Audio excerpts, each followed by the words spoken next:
Hey everyone, welcome back to Unbiased Magic Reviews. I hope that you're doing well. Today we're taking a look at Caleb Wiles' Penguin Live lecture. Now this was a Penguin lecture that was put out a little bit over a week ago, and for $40 you'll watch Caleb Wiles perform his 20-minute card act and then go over a detailed explanation of it. Along the way you'll learn a couple of moves, and then at the very end he also performs and explains his Penn and Teller routine, which is called the fully automatic card trick. That's pretty much what you can expect here. This is hosted by Dan Harlan. The only spectator is Brent Braun, and that's probably due to COVID restrictions. As usual, I'm going to try to answer those questions you probably have. Just give you a good idea of what you can expect to get here. If you're into card magic, I think you're going to like this a lot. I thought this was an excellent lecture. The strongest part of it was the structure and the routining of the card set. I think all 7 effects went together pretty well together, and I don't think that many people will probably perform all of it like he did all in one set, but it is available if you're interested in that. I think for most people you're going to walk away with a couple of strong pieces of magic here. If you're into gaff cards, there's effects that use gaff cards. If you're a purist, then there's going to be some effects that most of the effects just use regular cards. And then there's going to be some effects that require extensive setups. Some effects don't require such extensive setup. If you want to do the complete card act the way that he does, then obviously there's an extensive setup. Some of this stuff is new stuff. Some of this stuff is old stuff. So we're going to get into that shortly as well. Difficulty-wise, I'd say this is like beginner intermediate. The most difficult moves you're going to find here is like probably a top change or like a pinky count. So for most people that do basic card magic, this is going to be really simple. There's no palming of cards. There's no passes. There's no clip shift. There's nothing like that here. So you don't have to worry about anything like that. This is well within the reach of anyone who's into card magic. And like I said, I think most people are going to walk away with something. I really liked it a lot, and I thought that this definitely could fit in probably a Penguin top 10 card series. If you were to come up with some kind of review saying like what are like the top 10 card lectures of Penguin, this would easily fit in there, which was good. The teaching is really good. Caleb Wiles does a really good job teaching this material. He spends almost 2 hours going over the explanations, and he gives you a lot of extras where he'll talk about, you know, like different endings to effects. Well, if you want, you can end it this way, you could do that. So he gives you different options, which is nice. Along the way, I mentioned that he does teach you a couple of moves. He teaches you a cut which he calls the crystal cut, which I first saw that in his book High Spots, which is a false cut, but it can be used also to like move a card from the top of the deck to the bottom. He shows you a packet switch, which is kind of nice, and that's useful. And he also teaches you a false overhand shuffle from Dan Fleischman that I've seen taught on many different videos. In fact, I think it was Robert Redford was the last person I saw that taught that. And the funny thing is this, is that probably the most convincing false overhand shuffle is just this. This is probably the most convincing false overhand shuffle.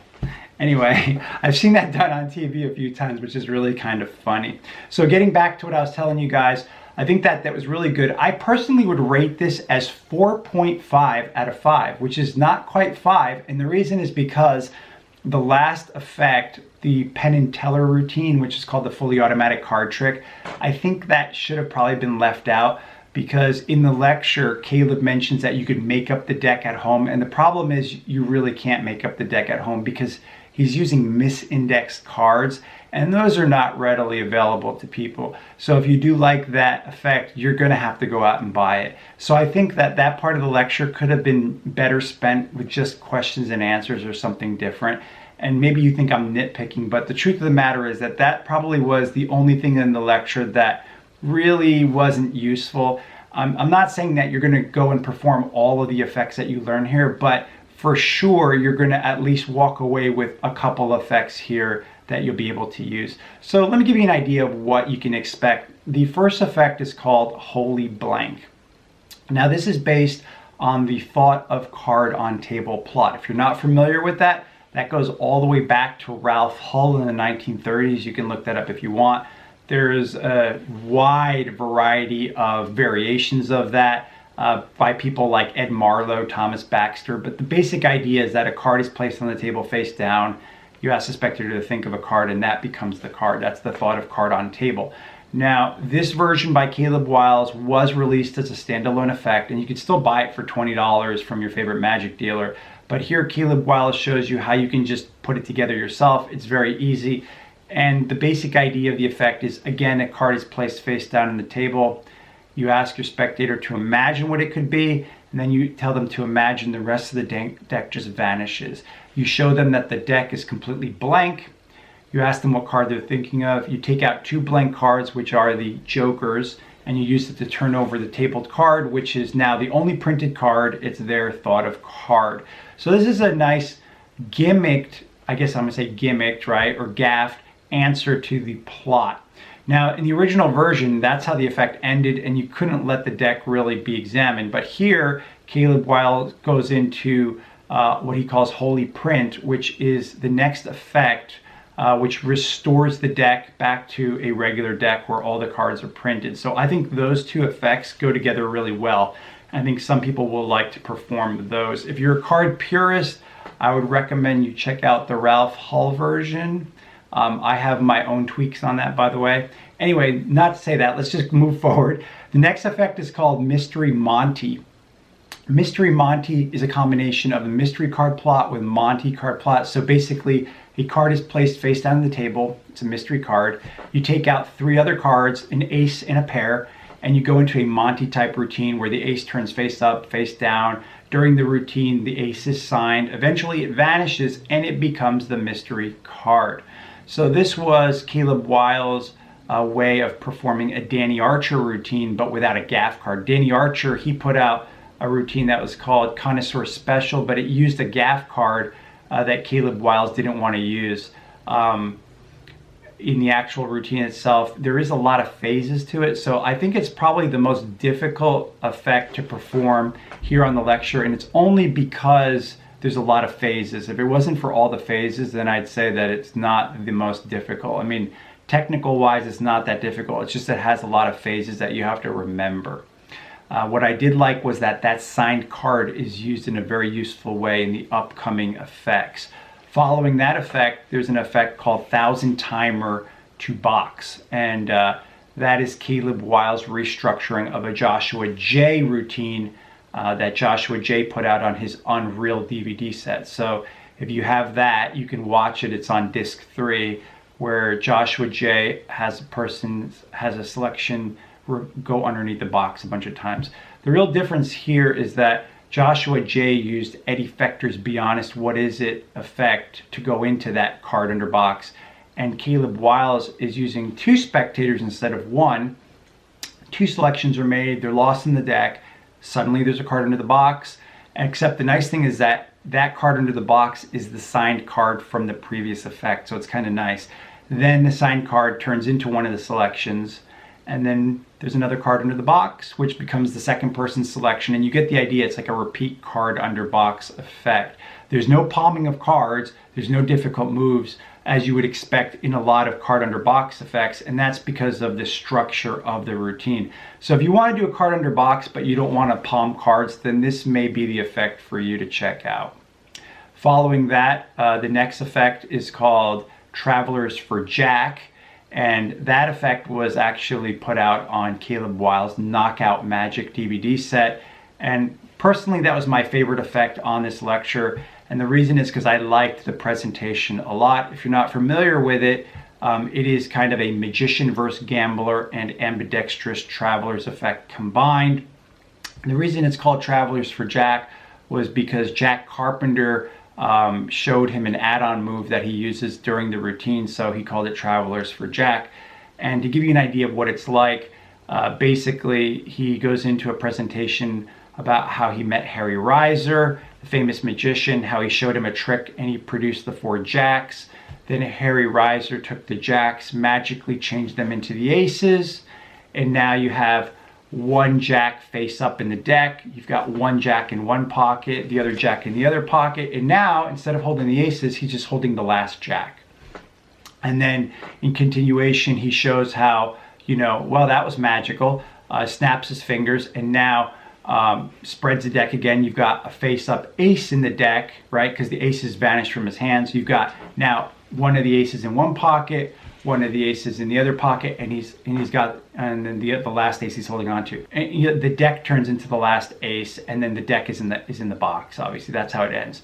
So what I thought was good about it was that the signed ace comes out of the pocket, so it's really convincing.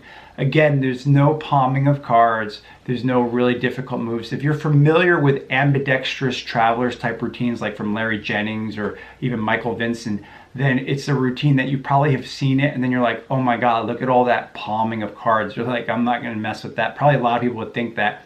In this version, there's no palming of cards. It's just based on clever routining. And because you're using that same signed ace, it's very convincing.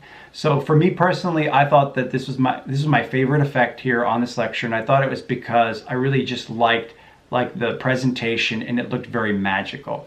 Now what's nice is that those effects go together really well. So personally for me, I would probably do a routine where I have a card signed and then immediately go into that repeat card under box effect, the 1,000-time under box, and then do this Travelers for Jack. I think that combination of effects would play really nicely and doesn't involve any kind of extensive setup or anything like that. So the final two pieces is called Mate in 26 Factorial, and this was put out as a standalone download in the past, and that's like a matching card effect. If you're not familiar with it, Mate is a very quick effect where you take out a random card, hand it to the spectator, they cut the deck, they stab it in half of the deck, and amazingly where they put it in the deck, when you deal down both sides, you found the mate to the card that you just gave them randomly, and that plays well into 26 Factorial. 26 Factorial is another matching card effect where apparently you give them half the deck, they shuffle it, you shuffle the other half,